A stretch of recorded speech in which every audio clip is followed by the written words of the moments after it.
आपकी skin dry है ना? यस। तो भी जैसे इनकी स्किन ड्राई है तो सबसे पहले जो मैं इनके लिए as a moisturising spray use कर रहा हूँ, सूदिंग स्प्रे है, तो ये है फॉरएवर 52 का। एंड आज मैं पूरी की पूरी अपनी कोशिश करूँगा कि इसमें मैं आपको मैक्सिमम जो ब्रांड्स यूज़ कर रहा हूँ वो बताऊँ भी और दिखाऊँ भी, क्योंकि सब लोग ये कहते हैं कि सर आप साथ के साथ बता भी दिया करो। तो आज मैं पूरी कोशिश करूँगा कि साथ के साथ हर चीज़ एक्सप्लेन करने के साथ साथ आपको शोकेस भी करूँ। नेक्स्ट अब जो हम इनके लिए यूज़ करेंगे वो देखो, आप कोई भी नॉर्मल मॉइस्चराइज़र यूज़ कर सकते हैं। अगर आपके पास कोई भी क्लाइंट है जिनकी स्किन ड्राई है तो आप उनके लिए कोई भी नॉर्मल मॉइस्चराइज़र यूज़ कर सकते हो। सबसे पहले जो हम एप्लीकेशन करेंगे वो है हमारा नॉर्मल मॉइस्चराइज़र, और फुल फेस अच्छे से आप कर सकते हो। इन केस अगर कुछ पर्टिकुलर एरिया से, जैसे मान लो कुछ लोगों की स्किन अराउंड द माउथ ज़्यादा ड्राई होती है या फिर अराउंड द नोज़ या फिर फोरहेड से, तो वहाँ पे आप एक लेयर लगा के छोड़ दो जब तक आप आई मेकअप कर रहे हो, क्योंकि जब तक आप आई मेकअप करोगे तब तक उनकी स्किन अच्छे से वहाँ से नरिश हो चुकी होएगी। बट एक चीज़ है, अगर आप ड्राई स्किन के ऊपर काम करते हो, देखो वो एक एडवांटेज होती है, आपका मेकअप स्टे ज़्यादा करता है। मीन्स मुझे ड्राई स्किन के ऊपर काम करना ज़्यादा अच्छा लगता है, क्योंकि उसके ऊपर आप जो भी मेकअप अप्लाई करते हो वो स्टे भी ज़्यादा करेगा, एंड आप उस पर एक्स्ट्रा हाइलाइटर के साथ ही ग्लोई सा इफेक्ट दे सकते हो। और मेकअप ज़्यादा ट्रांसफरेबल भी नहीं होता है ब्राइड्स का जब उनकी स्किन ड्राई होती है। हाँ, अगर at the same time oily skin के साथ आपके पास ब्राइड है, देन आपको उनको बोलना पड़ेगा कि आपका मेकअप ट्रांसफ़र कर सकता है। सो बस ध्यान से फिर आपको कैरी करना मेकअप। एंड जो नेक्स्ट मैं इनके लिए मॉइस्चराइज़र यूज़ कर रहा हूँ दैट इज़ फ्रॉम लिश्को। लिश्को का ये मॉइस्चराइज़र है, काफ़ी अच्छा मॉइस्चराइज़र है, स्किन को हाइड्रेट करने में काफ़ी हेल्प करता है और मेकअप का स्टे भी अच्छा होता है इसके साथ, और आप इसको सेल्फ केयर के लिए डेली रूटीन में भी यूज़ कर सकते हो। द मॉइस्चराइज़र फ्रॉम लिश्को। सो मैं इनके जो पर्टिकुलर एरियाज़ हैं, जैसे मैंने आपको बोला था कि डैपिंग मोशन में ही इसको अप्लाई कर रहा हूँ। ज़्यादा लेयर ऐड कर दो, एक हल्की सी लेयर ऐड कर दो, सो दैट कि इस एरिया के ऊपर बाद में एक्स्ट्रा ड्राइनेस ना हो। आइज़ के ऊपर ज़्यादा नहीं करेंगे हम, क्योंकि आइज़ हमें क्या होते हैं कि एकदम से मैटिफाई चाहिए होती हैं।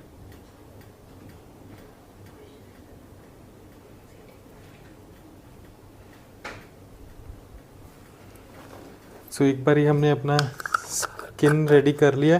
स्किन रेडी करने के बाद अगर तो देखो मेरे क्लाइंट की स्किन ड्राई है तो मैं उनके लिए जो नॉर्मल नॉर्मल मैटिफाइंग प्राइमर है वो भी यूज़ कर सकता हूँ, मुझे एक्स्ट्रा होल्ड की ज़रूरत नहीं पड़ेगी। और जो मेरे पास मैटिफाइंग प्राइमर है ये मैं यूज़ कर रहा हूँ प्रॉश का। ये काफ़ी अच्छा मैटिफाइंग प्राइमर है, स्किन को ये मेकअप को स्टे करने में भी काफ़ी हेल्प करता है, बट ये एक्स्ट्रा होल्ड नहीं देते। जैसे होता है ना कि कभी कभी आप मैटिफाइंग प्राइमर यूज़ करते हो वो बिल्कुल ही ड्राई कर देता है स्किन को, ये ऐसा नहीं करता, ये हल्का सा नॉर्मल ही रखता है स्किन को। तो इनके आइज़ के लिए मैं यही यूज़ करूँगा क्योंकि ऑलरेडी इनकी स्किन ड्राई है। और आपको ये भी बता दूं साथ के साथ कि आज का ये जो हम ट्यूटोरियल कर रहे हैं ये है एयर ब्रश मेकअप। हम ब्राइडल मेकअप कर रहे हैं एयर ब्रश, तो साथ के साथ आपको ये भी बताऊंगा कि एयर ब्रश कैसे यूज़ करना है, कब यूज़ करना है, एयर ब्रश मेकअप की क्या एडवांटेज है और किस स्किन के ऊपर हम एयर ब्रश मेकअप यूज़ कर सकते हैं। सो एक बार हमने आई प्राइमर कर लिया, एंड आई प्राइमर करने के बाद अब हम करेंगे आई कंसीलर। एंड आई कंसीलिंग के लिए मैं यूज़ करूँगा शोपैरल। शोपैरल का ये मैं कंसीलर यूज़ कर रहा हूँ। आज जो मेरा ये वीडियो होने वाला है इसमें मैक्सिमम मैं आपको ब्रांड्स इंट्रोड्यूस करवाने वाला हूँ। बस आप आइज़ क्लोज रखना। तो ये जो शेड है इसका this is medium tan 37B है। ये जो मैं कंसीलर यहाँ पे यूज़ कर रहा हूँ ये 37B है, मीडियम टैन। और ये हम इनके स्किन के आईलिड्स के लिए एंड बाद में करेक्शन के लिए भी यूज़ करेंगे। सेम शेड ही, एक शेड के साथ ही आपका पर्पस जो है वो फुलफिल हो जाएगा सब एप्लीकेशंस के लिए।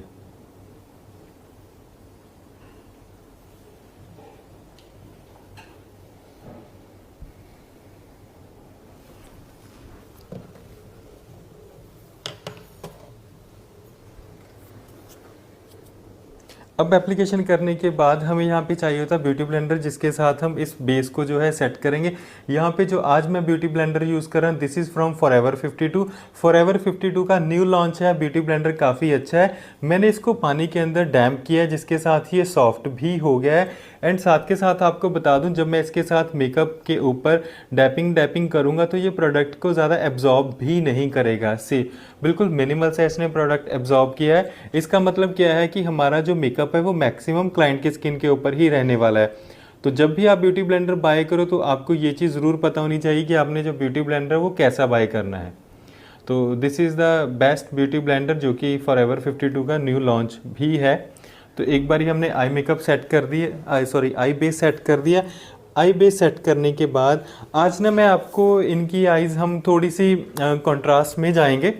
जैसे इसके साथ कोई भी आप कर सकते हो, आप स्मोकी में जा सकते हो, ग्लिटरी शिमरी आइज भी कर सकते हो, न्यूट्रल भी कर सकते हो। बट मेरा मन है कि आज मैं आप लोगों को कुछ ऐसा सिखाऊं जो कि एकदम मतलब ऑपोजिट कलर में हम यूज़ करेंगे। तो कूल टोन का ही इनका आउटफिट है और कूल टोन का ही हम आई शेडो पिक करेंगे। यहाँ पे मैं ग्रीन जो है इनके लिए as a eye makeup pick करने वाला हूँ। तो यहाँ पे ग्रीन लाइनर ही मैं पहले अप्लाई करूँगा। लाइनर पेंसिल मैं यूज़ कर रहा हूँ फ्रॉम के ब्यूटी। तो इसके साथ मैं पहले आईज के ऊपर एक ग्रीन इफेक्ट दूंगा, सो दैट कि मुझे एक आईज के अंदर एक अच्छी सी रिफ्लेक्शन भी मिले। क्योंकि आजकल वैसे कंट्रास्ट मेकअप काफ़ी कम चल रहे हैं, बट ठीक है, कुछ क्लाइंट्स होते हैं जिनको कंट्रास्ट मेकअप अच्छा लगता है। ऊपर देखना,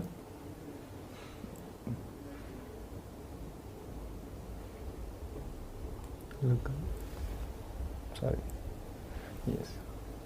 सो बस थोड़ा सा ध्यान से, क्योंकि आईज वाटरी हो जाती थी कभी कभी।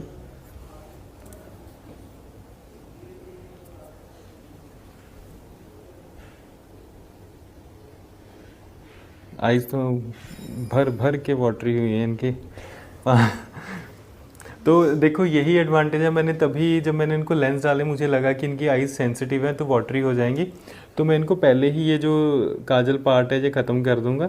जब बाद में करेंगे तो ज़्यादा हमें एफर्ट्स नहीं करने पड़ेंगे, और इनकी आईज़ अगर वाटरी होती भी हैं तो हमारा काजल ऐसे स्मर्च नहीं होगा जैसे ऊपर वो प्रिंट आ गया। तो अब स्टार्टिंग में ही हमारा मेकअप है तो यहाँ पर हम इस चीज़ को हैंडल कर सकते हैं। तो उसको हैंडल करने के लिए मुझे यहाँ पे चाहिए एक स्मर्जिंग ब्रश, क्योंकि देखो इस साइड पे ड्राई हो गया था, वो ज़्यादा प्रिंट नहीं आया, इस साइड पे कम ड्राई हुआ था आइज क्लोज। तो मैं इसको यहाँ पे पहले तो ब्लेंड करूँगा, क्योंकि कलर की जो इंटेंसिटी है हमें उसे पहले कम करना है। तो दोनों तरफ सेम कर दूँगा। एंड देन बाद में ऊपर हम सेम कंसीलर जो है वो अप्लाई करेंगे, but with brush. Eyes close करना इसको कंसील करने के लिए।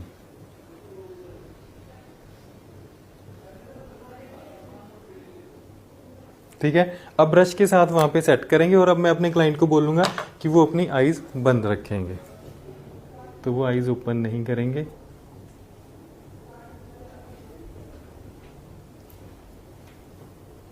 और अभी मुझे काजल को भी हल्का सा स्मर्ज ही करना है, थोड़ा सॉफ्टनेस देने के लिए। सॉरी, काजल नहीं, मैंने काजल यूज़ किया है एज अ लाइनर। तो यहाँ पे इसको सॉफ्टनेस देने के लिए सेम ब्रश के साथ मैंने ब्लेंड कर दिया।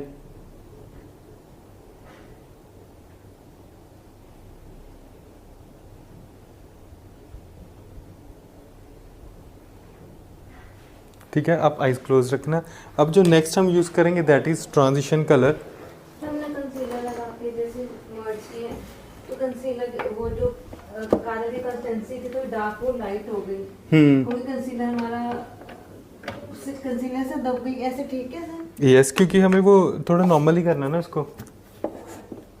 आप ये कह रहे हो ना कि जो हमने काजल अप्लाई किया था वहाँ पे वो थोड़ा सा लाइट हो गया, हमने वही करना। पता है क्या, देखो बैक टू बैक एप्लीकेशन हो गया, this is the first application. अब इसके बाद जो हम बार बार एप्लीकेशंस करेंगे उसके साथ मेकअप की इंटेंसिटी बढ़ती जाएगी फिर, क्योंकि अभी हमें आई शेडो भी यूज़ करना है ना, आई शेडो के साथ करेंगे। एंड देन फाइनली फिर हमारा वहाँ पे ग्रीन हम यूज़ करेंगे। एंड मोर ओवर अब जब मैं करूँगा ना ये जो ग्रीन शिमर यूज़ करने वाला हूँ उसके साथ आप देखना कितना अच्छा इफेक्ट आएगा।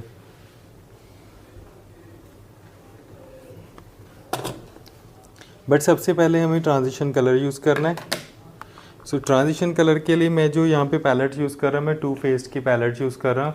तो ये चॉकलेट है, तो मेरी फेवरेट भी है, और आप देख भी सकते हो कि मैं काफ़ी हद तक इसको खा भी चुका हूँ यहाँ से। सो यही ट्रांजिशन कलर मैं यहाँ पे लूँगा अब इनके लिए।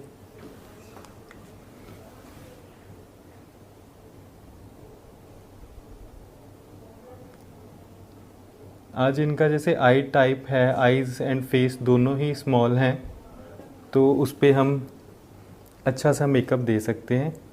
बट समटाइम्स क्या होता है, अगर आई स्मॉल होती है तो हमारे लिए क्या है कि रिस्ट्रिक्टेड भी हो जाता है कि अच्छा इतना ही एरिया उसको कैसे करें। तो इन पे हम क्या करेंगे कि इन पे इनकी ऐसी आइज़ के ऊपर हम ज़्यादा क्रिएटिव मेकअप नहीं करेंगे, सिंगल शेड ही रखेंगे। कोशिश हमारी यही रहेगी कि सिर्फ सिंगल शेड करें, जैसे हम स्मोकी मेकअप करते हैं या सिंगल आई शेडो, तो वैसे ही करेंगे आज। बट हाँ, एट द सेम टाइम हम कॉन्ट्रास्ट कलर यूज़ कर रहे हैं, तो उसके साथ हमें वहाँ पे आउटपुट अच्छा मिलेगा।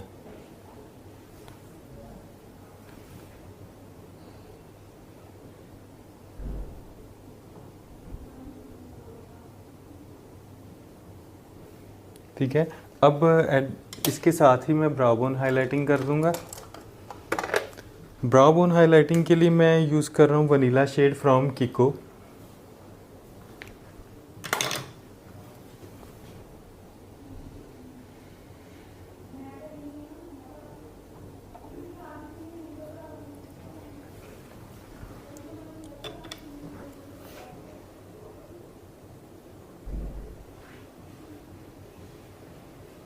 हल्का हल्का सा ब्राउ बोन हाईलाइट किया हमने। अब देखो जो सेकंड करने वाला हूँ, अगेन मैं फिर से, जैसे आपने अभी क्वेश्चन पूछा था कि वो हमारा लाइट हो गया, अब हमारी सेकंड एप्लीकेशन फिर से जाएगी सेम कलर के साथ, क्योंकि उसकी इंटेंसिटी ऐसे ही बढ़ेगी।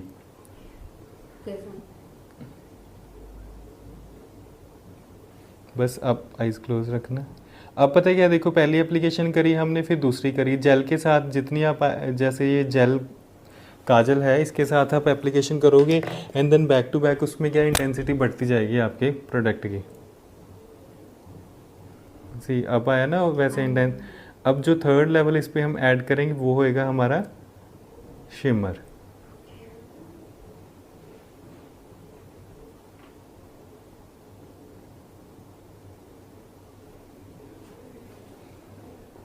और मैं इनकी आई को कोई शेप नहीं दे रहा हूँ, जस्ट हम इनको नॉर्मली रख रहे हैं, जैसे राउंड शेप में ही रखूँगा।